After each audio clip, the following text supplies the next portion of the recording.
നമ്മളെ പോർഷൻ ട്രാക്കറിനകത്ത് പുതിയ വേർഷൻ 22.5 വന്നിട്ടുണ്ട്. ആയതെല്ലാവരും അപ്ഡേറ്റ് ചെയ്തു എന്നാണ് നമ്മൾ മനസ്സിലാക്കുന്നത്. അപ്പോൾ ഇത്തരത്തിൽ അപ്ഡേറ്റ് ചെയ്തതിന് ശേഷം ടീച്ചേഴ്സ് ഇന്ന് അംഗൻവാടിയിൽ വന്ന് ഓപ്പൺ ചെയ്യാൻ ശ്രമിക്കുന്ന സമയത്ത് ഇതുപോലൊരു എറർ മെസ്സേജ് നിങ്ങൾക്ക് കാണുന്നു എന്നുള്ളൊരു പ്രശ്നം അറിയിച്ചിട്ടുണ്ടായിരുന്നു. ഇത് സോൾവ് ചെയ്യുന്നതിന് വേണ്ടി നിങ്ങൾ പ്രത്യേകമായി ശ്രദ്ധിക്കേണ്ട രണ്ട് കാര്യങ്ങളാണ്. ഒന്ന്, നിങ്ങളുടെ ഇൻ്റർനെറ്റ് സംവിധാനം ഓണാക്കി വെക്കുക ഫോണിനകത്ത്. അതുപോലെ തന്നെ GPS ലൊക്കേഷനും കൂടെ നിങ്ങളുടെ ഫോണിനകത്ത് ഓൺ ചെയ്ത് വെക്കുക. അതേപോലെ തന്നെ നിങ്ങളുടെ പോർഷൻ ട്രാക്കർ ആപ്ലിക്കേഷൻ്റെ പെർമിഷൻസ് എന്ന് പറഞ്ഞിട്ട് നമുക്ക് 3 ഓപ്ഷൻ ഉണ്ട്: സ്റ്റോറേജ്, ക്യാമറ, ലൊക്കേഷൻ. ഇതെല്ലാം അലോ എന്നുള്ള ഓപ്ഷൻ കൊടുത്ത് നിങ്ങൾ പെർമിഷൻ ഓണാക്കി വിടണം. ഇതെല്ലാം ചെയ്തതിന് ശേഷം നിങ്ങൾ വീണ്ടും ഒന്ന് ലോഗ് ഔട്ട് ചെയ്ത് ലോഗിൻ ചെയ്യുക. എന്നിട്ട് അംഗൻവാടി ഓപ്പൺ ചെയ്യാൻ ശ്രമിക്കുക. എന്നിട്ടും ഇത്തരത്തിലാണ് നിങ്ങൾക്ക് എറർ മെസ്സേജ് കാണുന്നതെങ്കിൽ, അതായത് എറർ മെസ്സേജ് കാണുന്നത് നിങ്ങൾ അംഗൻവാടിയിൽ എത്തിയിട്ടും 500 മീറ്റർ അകലെയാണ് നിൽക്കുന്നത്, അല്ലെങ്കിൽ ആ ഡിസ്റ്റൻസ് കണക്കാക്കുന്ന 1.5 മീറ്റർ അകലെയാണ് എന്നുള്ള മെസ്സേജൊക്കെ ആയിരിക്കും എററായിട്ട് കാണുന്നുണ്ടാവുക. അപ്പോൾ ഇത് നിങ്ങൾക്ക് ഈ പ്രശ്നം വരുന്നതിൻ്റെ കാരണം എന്ന് വെച്ച് കഴിഞ്ഞാൽ, നമ്മൾ അംഗൻവാടിയും ഈ ഫോണുമായിട്ടും സെറ്റ് ചെയ്തിട്ടുള്ള ജിയോ ഫെൻസിങ് സംവിധാനം വഴിയാണ് ഇത്തരത്തിലുള്ള ദൂരം കണക്കാക്കുന്നത്.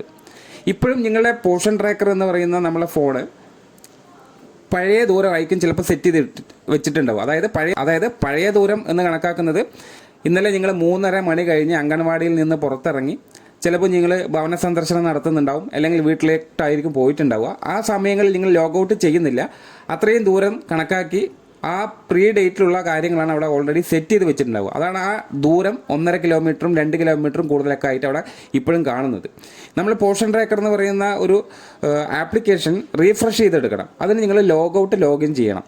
ഇത്തരത്തിൽ ലോഗൗട്ട് ലോഗിൻ ചെയ്ത് അംഗൻവാടിയിൽ എത്തിയിട്ടും ഇത് പ്രകാരം ഓപ്പൺ ചെയ്യാൻ ശ്രമിക്കുമ്പോൾ വീണ്ടും ഇതേ പ്രശ്നം ഉണ്ട് എന്നുണ്ടെങ്കിൽ, നിങ്ങൾ ഇത് പ്രകാരത്തിലുള്ള AWC ലൊക്കേഷൻ ഒന്നുകൂടെ അംഗൻവാടി സെൻറ്ററിനകത്ത് നിന്ന് തന്നെ അപ്ഡേറ്റ് ചെയ്തെടുക്കുക. അതെങ്ങനെയാണ് AWC ലൊക്കേഷൻ അപ്ഡേറ്റ് ചെയ്യുക എന്നുള്ളത് നിങ്ങൾ തുടർന്ന് കാണുക. നമ്മൾ ആപ്ലിക്കേഷൻ ഓപ്പൺ ചെയ്തതിന് ശേഷം ഈ മോർ എന്ന് കാണുന്ന ബട്ടൺ ഉണ്ടാവും, അത് ക്ലിക്ക് ചെയ്യുക. എന്നിട്ട് ഏറ്റവും താഴെ വന്നു കഴിഞ്ഞാൽ അവിടെ അപ്ഡേറ്റ് AWC ലൊക്കേഷൻ എന്ന് കാണാം.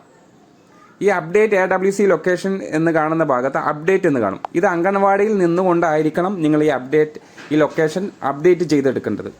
അപ്പോൾ ഇത്തരത്തിൽ ക്ലിക്ക് ചെയ്ത് കഴിഞ്ഞാൽ ഒരു ഓപ്ഷൻസ് അവിടെ ഒരു ചോദ്യം വരും, നിങ്ങളിപ്പോൾ അംഗൻവാടിയിൽക്കകത്താണോ എന്നുള്ളതാണ്. അപ്പോൾ നിങ്ങൾ ആണ് എന്നുള്ളതിന് യെസ് എന്നുള്ള ബട്ടണാണ് അവിടെ ക്ലിക്ക് ചെയ്യേണ്ടത്. അവിടെ യെസ് എന്നുള്ള ഓപ്ഷൻ നിങ്ങൾ ഓപ്റ്റ് ചെയ്ത് കഴിഞ്ഞാൽ നിങ്ങൾക്ക് സക്സസ്ഫുള്ളായിട്ട് ഒരു മെസ്സേജ് അവിടെ വരും: AWC location captured and saved successfully.